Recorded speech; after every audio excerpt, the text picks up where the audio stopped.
Welcome back to movie multiverse. இன்னைக்கு நம்ம ஒரு நிஞ்சா ஆக்ஷன் படம் தான் பார்க்க போகிறோம். கொஞ்ச நாளாவே நம்ம சைஃபை மோட்டிவேஷன் சீரீஸாக போயிட்டோம். ஸோ அந்த டோனை கொஞ்சம் மாற்றி இன்னைக்கு ஒரு ஜாலியான படம் பார்க்கலாம். இந்த படம் ஃபுல் படம் யூடியூப்ல இருக்குது, சர்ச் பண்ணிங்கனாவே வரும். இந்த எக்ஸ்பிளனேஷன் பார்த்துட்டு அதை பார்த்தீங்கன்னா உங்களுக்கு ஈஸியாக புரியும். இந்த படத்துடைய கதை என்னன்னா, ஒரு தாத்தா அவருடைய பேர பசங்களுக்கு நிஞ்சா பயிற்சி நல்லா சொல்லி தருவார். பசங்க அவங்களே பாதுகாத்துக்கணும்னு சொல்லிட்டு அதெல்லாம் சொல்லி தருவார். ஏன்னா தாத்தாக்கு ஒரு எதிரி இருப்பான். அந்த எதிரி அவனுடைய அடியாளுங்களுக்கு நிஞ்சா பயிற்சி சொல்லித்தர சொல்லி தாத்தாவை ரொம்ப டார்ச்சர் பண்ணுவான். தாத்தா இதுக்கெல்லாம் ஒத்துக்காதவோ இவருடைய பேர பசங்க மேல அவன் கை வைப்பான். ஸோ இதுக்கப்புறம் என்னாச்சுங்கிறது தான் கதை. இந்த படத்துடைய பேரு 3 நிஞ்சாஸ். இனிமே நம்ம கதைக்குள்ள போயிடலாம். 3 பேர பசங்க சம்மர் லீவ் அப்ப அவங்களுடைய தாத்தாவுடைய கேபினுக்கு வந்திருக்காங்க. இங்க இவங்களுடைய தாத்தா நிஞ்சா மாஸ்டர்ஸ் ஆகிறதுக்கு இவங்களுக்கு எல்லாம் ட்ரைனிங் கொடுப்பாரு. தாத்தா இவங்களை எழுப்பும் போது கூட இலையை வச்சு டெஸ்ட் பண்ணுவாரு. பெரிய பையன் கரெக்டா கண்டுபிடிச்சிடறான், நடு பையனும் கண்டுபிடிச்சிடறான். ஆனா சின்ன பையன் கண்டுக்காம தூங்கிட்டு இருக்கான். சின்ன பையன் எப்பயும் ஏதாச்சும் ஸ்நாக்ஸ் சாப்பிட்டுட்டே இருப்பான். ஸோ ஸ்நாக்ஸ் எடுக்கலான்னு பார்க்கும்போது இவனும் கரெக்டா கண்டுபிடிச்சிடறான். தாத்தா கொஞ்சம் முடமசுறு பிடிச்ச ஆளுத்தான், இருந்தாலும் மார்ஷல் ஆர்ட்ஸ்னு வந்துருச்சுன்னா அவர் செம்ம கூல்.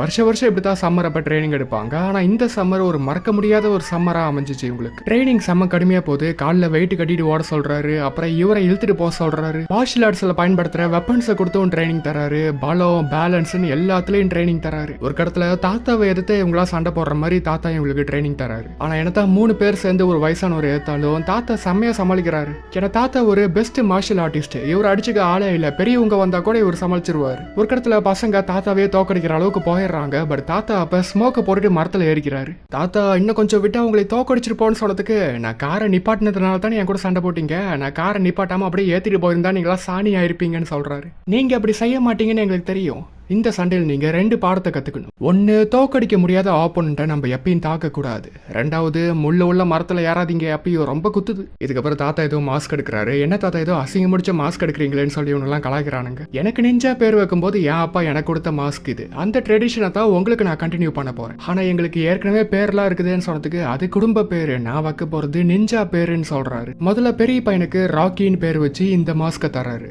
ஏன்னா இவன் பாறை மாதிரி பலமானவன், கடினமானவன், அது மட்டும் கிரானைட் கல்ல போல கூலானவன். அதனால தான் இவன் பேரு இனிமேல் ராக்கி. நடுப்பையனுக்கு இந்த மாஸ்க கொடுத்து கோல்டன் பேர் வச்சிடறாரு. கோல்ட்னா குதிரை குட்டின்னு அர்த்தம். ஏன்னா ஒரு குதிரை குட்டியுடைய ஸ்பிரிட் இவனுக்கு இருக்குது. குதிரை குட்டி போல இவன் துருன்னு ரொம்ப சுதந்திரமா ரொம்ப வேகமா இருப்பான். சொன்னாலும் இனிமேல் இவனுக்கு பேரு கோல்ட். சின்ன பையனுக்கோ டம் டம்னு பேர் வச்சிடறாரு. டம்மினா வயிறுன்னு அர்த்தம். இவன் சக்தி எப்பயும் வயிற்றுல ஆரம்பிச்சு வயிற்றுல தான் முடியும். ஏன்னா இவன் எப்பயும் சாப்பிட்டுட்டே இருப்பாள். அதனால இனிமே இவன் பேரு டம் டம். இதெல்லாம் நம்ம சீக்கிரம் அப்பா கிட்ட காமிக்கணும். ஆனா அவருக்கு இதெல்லாம் பிடிக்காது. அப்பா நாளைக்காச்சும் வீட்டுக்கு வருவாரா தாத்தான்னு கேட்டதுக்கு, அப்பா ரொம்ப பிஸியானவர், ரொம்ப ஆபத்தான வேலையில என்ன இருப்பாருன்னு சொல்லி தாத்தா சொல்றாரு. ஏன்னா பசங்களுடைய அப்பா FBI வேலை செய்யறாரு. ஸ்னைடர்னு ஒருத்தனை பிடிக்க பாக்குறாரு. ஸ்னைடரோ வெப்பன்ஸ் விற்கிறவன். அவங்ககிட்ட அப்பாவும் மத்தவங்களும் மார்வேஷத்துல போய் அவனை பிடிக்கலான்னு பாக்குறாங்க. ஸ்னைடருக்கும் சண்டையெல்லாம் தெரிய மாட்டிருக்கு. அவன் கையாலேயே பொட்டி உடைக்கிறான். இந்த மார்வேஷத்துல வந்தவனுக்கும் பயமா இருக்குது.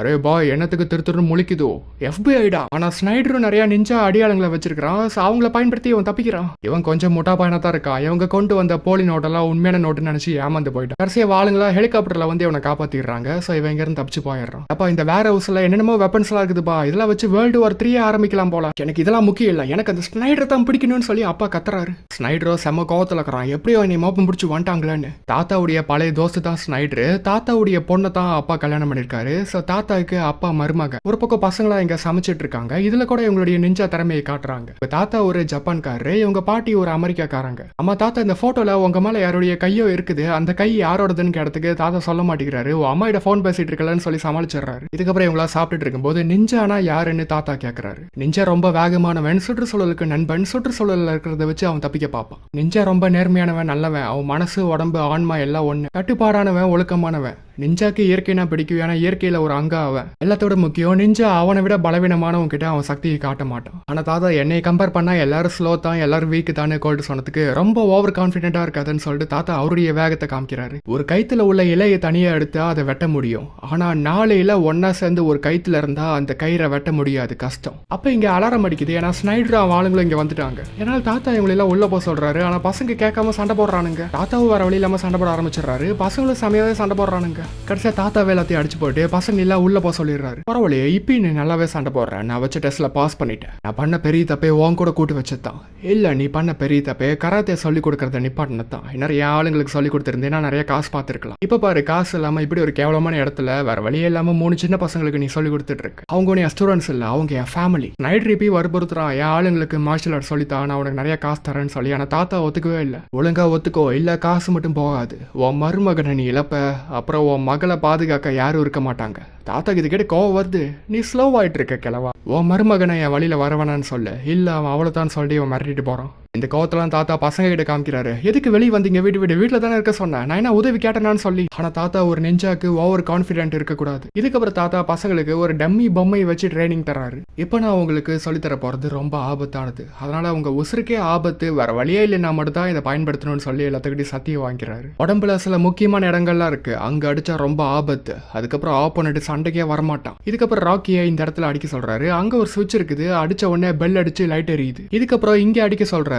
ரெண்டும் ஒரே இடம் மாதிரி தெரியும், ஆனா கிடையாது. இது வேற இடம். இங்க அடிச்சா ஒன்னும் ஆகல. சோ வால்வு சாவுக்கு 1 இன்ச்சு தான் கேப். கொஞ்சம் மேல அடிச்சா ஒன்னும் ஆகாது, ஆனா கொஞ்சம் கீழே அடிச்சா அவ்வளவுதான். இதே போலவே இங்க அப்புறம் மெயின் பாயிண்ட்லாம் முக்கியமான இடம். சோ இந்த இடத்துல நீங்களா அடிச்சு 1 மணி நேரத்துக்கு பிராக்டிஸ் பண்ணுங்கன்னு சொல்லிட்டு போறாரு. இதுக்கப்புறம் சம்மர் லீவ் முடிஞ்ச வாட்டி தாத்தா இவங்கள வீட்டுல விடுறாரு. பசங்க இப்ப சந்தோஷமா அப்பா கிட்ட அவங்களுடைய புது பேரை பத்தி சொன்னா, இவங்களுக்கு கராத்தே சொல்லி தரத பார்த்தாதா பேரை வர மாத்தணுமான்னு சொல்லி தாத்தா கிட்ட கேட்கறாரு இவரு. ஆனா பசங்களுக்கு இந்த புது பேர் தான் பிடிச்சிருக்குது. இதுக்கப்புறம் இவரு பெருசா எதுவும் கண்டுக்காம வேலை கிளம்பிடுறாரு. யோதா ராக்கியுடைய கேர்ள் ஃப்ரெண்ட் எமிலி, அவளோ இந்த ராக்கிங்கிற பேர் நல்லா கியூட்டா இருக்குதுன்னு சொல்லவோ இவனுக்கு வெக்கத்துல முக சவுக்குது. இவங்க தான் பசங்களுடைய அம்மாவோ நெஞ்சாவா இருக்கிறத விட அம்மாவா இருக்கிறது தான் கஷ்டம்னு சொல்றாங்க. ஒரு பக்கம் ஸ்னைடரோ பசங்களை கடத்தி இந்த பசங்க மூலியமா தாத்தாவை என் வழிக்கு வர வைக்கலான்னு பாக்குறான். ஆனா சார், நீங்க தான் கேபினுக்கு போனீங்கல்ல, அப்படியே அந்த பசங்களையும் கடத்திட்டு வந்திருக்கலாம்ல. என்னைவே எடுத்து பேசுறியா? உன் மண்டை நசுக்கி உன் கண்ணு ரெண்டத்தையும் பிதுக்கி எடுத்துருவேன் வெளியே. நம்ம செய்யற ஒவ்வொரு காரியத்தையும் FBI கண்காணிச்சிட்டு இருக்காங்க. அதனால நம்ம ஆளுங்க இல்லாம வேற ஆளுங்களை வச்சு அந்த பசங்களை கடத்தணும். சரி, அக்கா பையன் ஒருத்தருக்கா, அவனுடைய ஃப்ரெண்ட்ஸ் இருக்காங்க, அவங்க கிட்ட சொல்லி இந்த காரியத்தை முடிச்சிடலான்னு சொல்லி அவங்களுக்கு இவன் கால் பண்றான். இவங்க தான் அவங்க.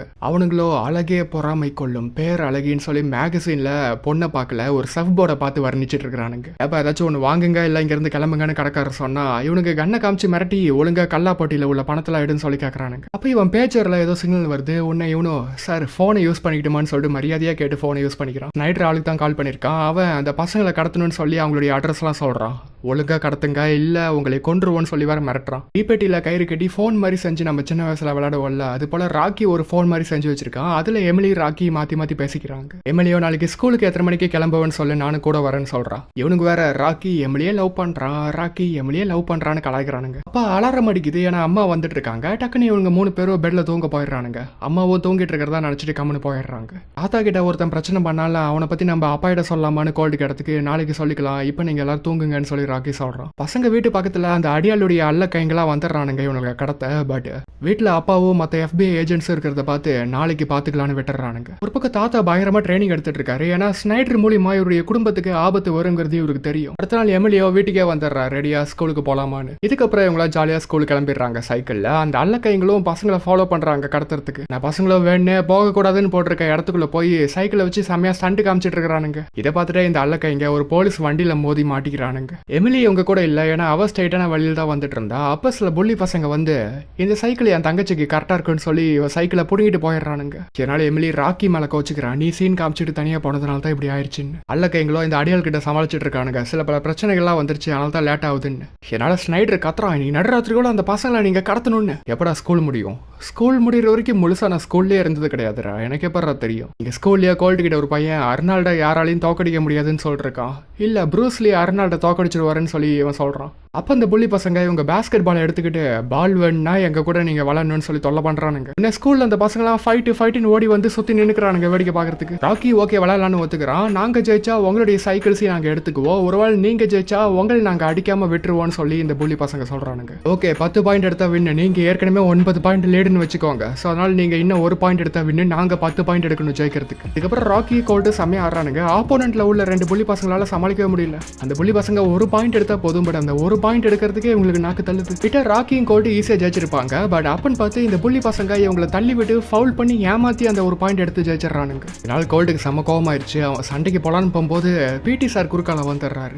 ரியாலிட்டிலே இப்படிதான் கைஸ், தொல்லை பண்ற பசங்களை டீச்சர்ஸ் கண்டுக்கவே மாட்டாங்க. ஆனா அந்த தொல்லை பண்ற பசங்களுக்கு ஏதாச்சும் ஒன்னா மட்டும் டீச்சர்ஸ் கரெக்டா வந்துருவாங்க. ஒரு பக்கம் தாத்தாவோ ஸ்னைடர் தான் ஃபாலோ பண்ணிருக்காரு. அவன் ஒரு பெரிய கப்பல் இங்க வச்சிருக்கான். இங்க அம்மாவோ பசங்களை பாத்துக்கிறதுக்கு பேபி சீட்டரை வர வச்சிருக்காங்க. ஏன்னா அப்பா கேஸ் விஷயமா வேலை செஞ்சுட்டு இருக்காரு. அவரை பாக்குறதுக்கு அம்மா போறாங்க. இனிமே தாத்தா எங்களுக்கு எதுவும் சொல்லி தரக்கூடாதுன்னு அப்பா சொல்லுவாரான்னு கேட்டதுக்கு அப்பா ஏற்கனவே அவருடைய வேலையில பிஸியா இருக்காரு. சோ இந்த டென்ஷன்ல இதை பத்திலாம் பேச வேணாம், அப்புறம் பேசலாம்னு அம்மா சொல்றாங்க. அம்மா அப்பா அப்படி யார்தான் தேடிட்டு இருக்காருன்னு கேட்டதுக்கு அந்த போட்டோ அந்த ஃபைல்ல இருக்கும் பாத்துக்கோ, அப்புறம் நாங்க வரதுக்கு லேட் ஆயிடும், அது வரைக்கும் சமத்தா தூங்குங்கன்னு சொல்லிட்டு அம்மா கிளம்பிடுறாங்க. அந்த போட்டோவை பார்த்து தெரியுது தாத்தா கேபின்ல இருந்த அதே போட்டோ தான் இது. பட் இது முழு போட்டோவா இருக்கு. சோ தாத்தா மேல இருந்த இந்த கையை ஸ்னைடருடைய கை தான். இதனால தாத்தாவையும் கெட்டவருன்னு நினைச்சுக்கிறாங்க. அப்பா இவனத்தான் தேடிட்டு இருக்காரு. தாத்தா இந்த கிரிமினல் கூடலாம் ஃப்ரெண்ட்ஷிப் வச்சிருக்காரு. இந்த ஃபைல்ல ஸ்னைடருடைய பிசினஸ் அசோசியேட் தான் தாத்தான்னு போட்டிருக்கு. இதனால தாத்தாவும் கெட்டவர் தான் பசங்க கன்ஃபார்மே பண்ணிடுறானுங்க. ராக்கியால் நம்ப முடியல, தாத்தா அப்படிப்பட்டவர் இல்லைன்னு சொல்றான். அப்ப அந்த அல்லக்க இங்க பசங்களை கடத்துறதுக்கு வந்துடுறானுங்க. எப்படி உள்ள போலான்னு யோசிச்சுட்டு இருக்கும்போது தான் பாக்குறாங்க அங்க ஒரு பீஸா காரா இருக்கான்.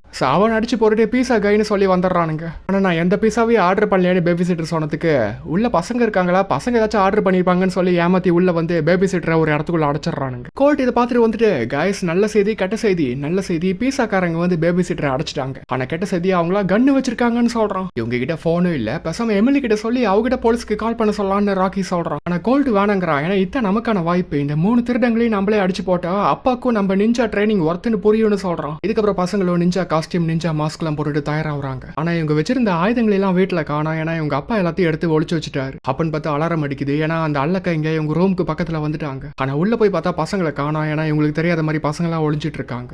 இந்த சின்ன பசங்களா இருந்தா என்ன பண்ணுவேன், அப்பா அம்மா ரூம்ல தான் ஒளிஞ்சிருப்பேன்னு சொல்லி இவனுங்களாம் அப்பா அம்மா ரூமுக்கு போயிடுறானுங்க. பசங்களே இவங்க போன வாட்டி வெளியே வந்து இவங்க தாக்குதலுடைய பேஸ் 1 ஆரம்பிக்க போறாங்க. அம்மா அப்பாவுடைய ரூமை பெயிண்ட் அடிச்சு வேற மாதிரி மாத்திட்டு இருக்காங்க. சோ அந்த பெயிண்ட்டுக்கு ஏத்தாப்புல கோல்ட் அவன் மாஸ்க்கு வெள்ளை பெயிண்ட் அடிச்சு அவன் காஸ்டியூம் இந்த மாதிரி திருப்பி போட்டுக்கிட்டு வேணே கதவை சாத்தி சத்தம் போடுறான். இதனால அல்லக்க இங்க கோல்ட்டை கண்டுபிடிச்சு அவங்களும் இந்த ரூம்குள்ள போகும்போது ராக்கி இந்த கதவை சாத்திக்கிறான். கதவு கைப்பிடியில கயிறு வச்சு இன்னொரு கதவு கைப்பிடியில டைட்டா கட்டிட்டான். சோ கதவு திறக்க முடியல. உள்ள லைட்டும் வேலை செய்யல. டம் அப்ப ரூமுக்கு வெளியே டிடர்ஜென்ட் வெஜிடபிள் ஆயிலா ஊத்தி வழுக்கிற மாதிரி செஞ்சிடறான். கோல்ட் மறைஞ்சிக்கிறதுனால இவங்களுக்கு தெரியல. சோ அவன் மறைஞ்சிருந்து தாக்க ஆரம்பிச்சிடறான். இவங்கள வேணே ஷூவை மட்டும் இங்க வச்சுட்டு இவங்களுக்கு தஸ் திருப்பி பின்னாடி இருந்து தாக்குறான். இவங்களே ஒரு கடத்துல முடியாம இந்த பையனை விருங்குறா அந்த 2 பசங்களை பிடிக்கலான்னு சொல்லி கதவு ஓபன் பண்ணும்போது கரெக்டா டம் கயிறை வெட்டவும் கதவு ஓபன் ஆயிருச்சு. கோல்ட் இங்க வெளியே வரலான்னு பார்க்கும்போது வழுக்குது. டம் இவனை பிடிச்சி காப்பாத்திடுறான். தெரியாம இவனுங்களா வந்து வலிக்கி விழுந்துட்டு இருக்கிறானுங்க. ஜெல்லி பீன்ஸையும் கீழே டம் கொட்டி வச்சிடறான். அதுலயும் இவங்க பயங்கரமா வலிக்கி விழுறாங்க. ராக்கி இந்த சமயத்துல ஒருத்தன் கழுத்திலே கயிறை கட்டி அந்த கழுத்துல இவன் தொங்க ஆரம்பிச்சிருவோம். இவனுக்கு பயங்கரமா கழுத்து நெருக்கிது. டம்டமோ மிளகாலாம் கலந்து ஒரு பவுடர் மாதிரி உருவாக்கி அதை இவனுக்கு மேல வீசவோ இவங்களுக்கு கண்ணெல்லாம் எரியுது. அடுத்து ஃபேஸ் 2. போன வருஷம் டம்டம்க்கு உடம்பு சரியில்லாம சரியா ஆய் வரலன்னு சொல்லி அவனுக்கு ஒரு பேதி மருந்து கொடுத்தாங்க. அந்த மருந்தை கூல் ட்ரிங்க்ஸ்ல இவன் கலந்துடுறான். இதை குடிச்சா இன்ஸ்டன்டா பேதி பிடிங்கிறோம். இவனுங்களாம் கண்ணி எரியுதுன்னு கழுவிட்டு இருக்கும்போது டம் வேணே கூல் ட்ரிங்க்ஸ் குடிக்கிற மாதிரி நடிச்சிட்டு வரான். டே என்றா அது குடுறான்னு சொல்லி இவனுக்கு இதை புடிங்கி குடிச்சிடறானுங்க. So phase 2 success. இதுக்கப்புறம் அந்த கழுத்து நடிச்சிட்டு இருந்தவனையும் இவனுங்க காப்பாத்திடுறானுங்க. அப்ப இவன் சும்மா விளையாட்டா ஹலோன்னு பேசிட்டு இருக்கும்போது எமிலி பதிலுக்கு பேசுறா ராக்கி நீயான்னு. இவனு அப்படியே வாய்ஸை மாத்தி ஆமா நான் தான் எங்க வீட்டுக்கு முன்னாடி வரியா ஒரு முக்கியமான விஷயம்னு சொல்லி அவளை வர வைக்கிறான். அம்மா அப்பா இப்பதான் வீட்டுக்கு வந்துட்டு இருக்காங்க. என் அப்பாவுக்கு ரொம்ப சப்போர்ட் பண்றதை மன்னிச்சிருங்க. ஏன்னா அத்தான் என் ஏசியன் குணன்னு சொல்றாங்க அம்மா. ஆனா உன் புருஷனை நீ ஏன் இப்படி டார்ச்சர் பண்றேன்னு அப்பா கேட்டதுக்கு அது என் அமெரிக்கன் குணன்னு சொல்றாங்க அம்மா. அப்பாவுக்கோ பசங்க இந்த மாதிரி சண்டை பயிற்சி பண்றதெல்லாம் விருப்பமே இல்லை. ஏன்னா ஏதாச்சும் ஆயிடுன்னு சொல்லி எல்லாம் தடுக்க பாக்குறாரு. பசங்களும் இங்க கிடைக்கிற பொருளை எப்படி வெப்பனா யூஸ் பண்ணலான்னு பாத்துட்டு இருக்கும்போது இந்த அல்லக்க இங்க எமிலியை பிடிச்சிடறானுங்க. அப்ப கரெக்டா அந்த பேதி மருந்து வேலை செஞ்சு 2 அல்லக்கைங்களும் பாத்ரூம்க்கு ஓடி போயிடுறானுங்க. டேய் அவனுங்க வர வரைக்கும் நீங்களா அசைக்கூடாது. எங்கடா உங்க குட்டி தம்பி டம்டமும் மேல இருக்கான். மேல இருந்து இவன் அடிச்சு எமிலியை காப்பாத்திடுறான். மத்தவங்களை அடிக்கலான்னு பார்த்தா ஒருத்தன் கக்கூஸ் போயிட்டு இருக்கான். அவன் வயிற்றுல மட்டும் அடிக்காதீங்க தம்பின்னு சொல்றான். இவங்களை மூஞ்சில் அடிக்கிறாங்க. தேங்க்ஸ். இதுக்கப்புறம் பேபி சீட்டரை காப்பாத்திட்டு இருக்கும்போது ஸ்னைடருடைய மத்த அடியாளங்களும் அங்க வந்துடுறானுங்க. அதுல ஒருத்தர் செம ஸ்ட்ராங்கா இருக்கான். அவன் பசங்களை கடத்திடுறான். அப்பா அம்மா வீட்டுக்கு வந்த வாடி பசங்களை காணுன்னு பதறி போயிடுறாங்க. அடியாளுங்க எமிலி கிட்ட ஒரு லெட்டர் கொடுத்துட்டு போயிருக்கானுங்க. அதுல ஸ்னைடர்னு போட்டிருக்கு. ஸ்னைடர் தான் பசங்களை கடத்திருக்காங்கிறது உங்களுக்கு புரியுது. கடைசியா தாத்தாவே நிஞ்சாவா அங்க வந்து நான் பசங்களை காப்பாத்துறேன்னு சொல்றாரு. அந்த ஸ்னைடருடைய கப்பல் துறைமுகத்துல இருக்குது. அங்கதான் பசங்களை கடத்தி வச்சிருப்பான். அது எனக்கும் தெரியும்னு அப்பா சொல்றாரு. எப்படி உங்களுக்கு தெரியும்? நிஞ்சாவா இருந்த எனக்கே அவனை ஃபாலோ பண்றது கஷ்டமா இருந்துச்சு. ரொம்ப சிம்பிள் தான், நாங்க உங்களே ஃபாலோ பண்ணி கண்டுபிடிச்சிட்டோம்னு அப்பா சொல்றாரு. அந்த ஸ்னைடர் மனசுல அவனு ஒரு நிஞ்சா தான். ஒரு நிஞ்சாவால தான் நிஞ்சாவை தோக்கடிக்க முடியும். இந்த நிஞ்சா விளையாட்டுக்கெல்லாம் டைம் இல்ல. இது ஒன்றும் விளையாட்டு இல்ல. நாங்களே 10 நிமிஷத்துல பசங்களை காப்பாத்திடுவோம். ஆனா நோட்ஸ்ல போட்டிருக்கிறதுபடி பார்த்தா உங்களே அவன் பார்த்தானா பசங்களை காயப்படுத்துவான். அதனால தாத்தாவே போட்டுன்னு அம்மா சொல்றாங்க. நம்புங்க அப்பா ஸ்பெஷலான ஒரு தான். நான் யாருக்கும் தெரியாம உள்ள போயிடுவேன். 1 மணி நேரம் மட்டும் டைம் கொடு, நான் பசங்களை காப்பாத்திடுவேன்னு தாத்தா கேட்கறாரு. ஸோ அப்பா ஒத்துக்கிறாரு இதுக்கு. அப்போ இவங்க திரும்பி பேசிட்டு இருந்த கேப்ல தாத்தா காணாம போயிடுறாரு. நான் தான் சொன்னல என் அப்பா ஸ்பெஷல் ஆனவருன்னு. இந்த நிஞ்சாலாம் கன்லாம் வச்சிருக்காங்க, ஆனா கன்னு வச்சிருக்கவங்க நிஞ்சாவே கிடையாது. இது போல கப்பலுக்குள்ள ஏகப்பட்ட நிஞ்சாஸ் இருக்காங்க. தாத்தா பண்ற அதே ஃபைட்டிங் ஸ்டைல தான் இந்த நிஞ்சாஸும் பண்றாங்க. ஏன்னா ஸ்னைடருடைய ஆசானே தாத்தா தான். தாத்தாவை அப்ப யாருக்கும் தெரியாம இந்த கப்பலுக்குள்ள ஊடுருவ ஆரம்பிச்சிடுறாரு. பசங்களை எல்லாம் கப்பல்ல ஒரு இடத்துக்குள்ள அடைச்சு வச்சுட்டாங்க. டம் வேற பசிக்குதுன்னு சாப்பாடை பத்தியே பேசிட்டு இருக்கான். நம்ம இங்க இருந்து வெளியே போனோம், அப்பதான் தாத்தா இங்க வந்தா கூட அவருக்கு நம்ம உதவி பண்ண முடியும்னு ராக்கி சொன்னா. இல்ல தாத்தா கெட்டவர், அவர் வரமாட்டாருன்னு கோல்ட் சொல்றான். தாத்தா சொன்னது நான் இருக்குதா, சுற்றுச்சூழலுக்கு நம்ம நண்பனா இருந்தா சுற்றுச்சூழல நமக்கு உதவுன்னு தாத்தா சொல்லிருக்காருன்னு ராக்கி சொல்றான். ஏன்னா ராக்கி ஒரு பிளான் வச்சிருக்கான். வேணே இவன் செக்யூரிட்டிக்கு கால் பண்ணி நான் இங்க பசங்களை அடைச்சு வச்சிருக்க செல்லுக்குள்ள இருக்கிறேன், இங்க போன் வேலை செய்யுதான்னு செக் பண்ணும், ஸோ நீ ஒருக்கா கால் பண்ணுன்னு சொல்லி அடியால் மாதிரியே பேசி போனை வச்சிடறான். இதையும் நம்பி செக்யூரிட்டி டெஸ்ட் பண்றதுக்கு போன் பண்றான். இவனு போன் எடுத்து பேசி ஹலோ உங்களுக்கு தான் கால் வந்திருக்குன்னு சொல்லி வெளியிருந்த கார்டை உள்ள வர வச்சு அவனை அடிச்சு போட்டு இவங்களாம் வெளியே தப்பிச்சிடுறாங்க. அடியாளுக்கும் அசிங்கமா இருக்குது. அட சின்ன பசங்க கிட்ட கூட நீங்களா ஏமாறீங்களா?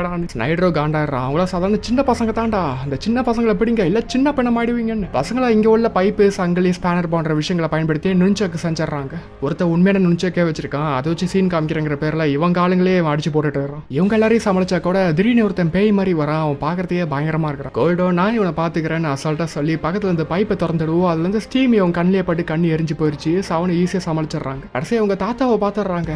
தாத்தாவும் ஸ்னைடருடைய ஆளுத்தான்னு சொல்லி கோல்ட்டு சொல்றான். தாத்தாவும் கத்தி வீசுறாரு. ஆனா இவங்களை நோக்கி இல்ல, பின்னாடி வந்தவங்களை நோக்கி. இப்பதான் உங்களுக்கு புரியுது தாத்தா நல்லவர் தான். கயிறுடைய 4 இலைகள் நாம இந்த கைத்தை யாராலையும் வெட்ட முடியாது. இதுக்கப்புறம் இவரு பசங்களை போக சொல்லிடுறாரு. இந்த இடம் ரொம்ப குறுகலா இருக்குது, கத்தி எடுக்க முடியல. தாத்தா இதே சாதகமா பயன்படுத்தி இவங்க எல்லாம் அடிச்சு போடுறாரு. அடியால அவனே அடிச்சு விழுந்துடுறான். பசங்களை எல்லாரும் அடிச்சு போடுறாங்க. அப்ப தடியா ஒருத்தர் பால் அவன் அங்க வரான். அவன் அடிச்சாலும் ஒன்னும் ஆக மாட்டேங்குது. மாமிசா மலை மாதிரி நடந்து வரான். தாத்தா அப்ப அந்த பொம்மை அடிச்சு பிராக்டிஸ் பண்ணீங்கல்ல, அது போல அடிக்க சொல்றாரு. பசங்களும் தாத்தா சொன்னது போலயே பொம்மையில முக்கியமான இடங்கள் அடிச்சாங்கல்ல, அது போல இவனுடைய முக்கியமான இடங்கள் அடிக்க ஆரம்பிச்சிடுறாங்க. இதனால இவன் வழி தாங்காம விழுந்துடுறான். கடைசியா கண்ணை வச்சு இவங்க எல்லாரையும் சுத்தி வளைச்சிடுறாங்க. பரவாயில்லையே கிழவா, இந்த சின்ன பசங்களுக்கு நீ நல்லாவே சொல்லி கொடுத்துருக்க, அவங்க நல்லா கத்துக்கிட்டாங்க. அது போல ஏன் ஆளுங்களுக்கு சொல்லித்தான்னு கேட்டா முடியாதுன்னு சொல்றாரு தாத்தா. அப்போ உன்னை கொல்ல வேண்டித்தான், என் குடும்பத்தை விட்டு நீ நானும் சண்டை போடலாம். எப்படியோ நீ சண்டையில சாகத்தான் போற. ஒருவாள் நான் ஜெயிச்சு நான் உன் பேர பசங்களை விட்டுறேன். சண்டைக்கு முன்னாடி குடும்பத்துக்கிட்ட பேசிக்கிறேன்னு சொல்லி தாத்தா பசங்க கிட்ட எனக்கு எந்த உதவி செய்யாதீங்க, தள்ளியே இருங்கன்னு சொல்றாரு. ஆனா ஒருவேளை நீங்க தோத்து போயிட்டா நான் சொல்லி கொடுத்த நிஞ்சா பாடம் என்ன, தோக்கடிக்க முடியாத ஆப்போனன்ட் கிட்ட ஒரு நிஞ்சா மோத மாட்டான். டம் அப்பா இதை அதிர்ஷ்டத்துக்கு வச்சுக்கோங்கன்னு சொல்லி கொஞ்சம் ஜெல்லி பீன்ஸ் தரோம். இப்படி இவங்க பேசிட்டு இருக்கும்போது ஸ்னைடர் தாத்தா வெளுத்து சண்டை போட ஆரம்பிச்சிடறான். தாத்தா என்னதான் திறமசாலியா இருந்தாலும் அவருக்கு வயசாயிடுச்சு இல்ல. ஸோ ஸ்னைடருடைய வேகத்துக்கு இவரால் ஈடு கொடுக்க முடியல. ஸோ தாத்தா இவங்க அடி வாங்குறாரு. பசங்க தாத்தாக்கு மரியாதை செலுத்துறாங்க. இந்த சண்டை இவரால் பார்க்கவே முடியல. உங்க தாத்தாக்கு குட் பை சொல்லுங்க பசங்களா, ஜெயிக்க முடியாத போறல எதுக்கு நீ சண்டை போடுற. தாத்தா இப்ப டம் கொடுத்த ஜெல்லி பீன்ஸ் எடுத்து இவன் வாயில போடவும் தொண்டையில மாட்டி இவனுக்கு மூச்சு முடுது. ஸோ இதை சாதகமா பயன்படுத்தி தாத்தா இவனை தோக்கடிச்சிடுறாரு.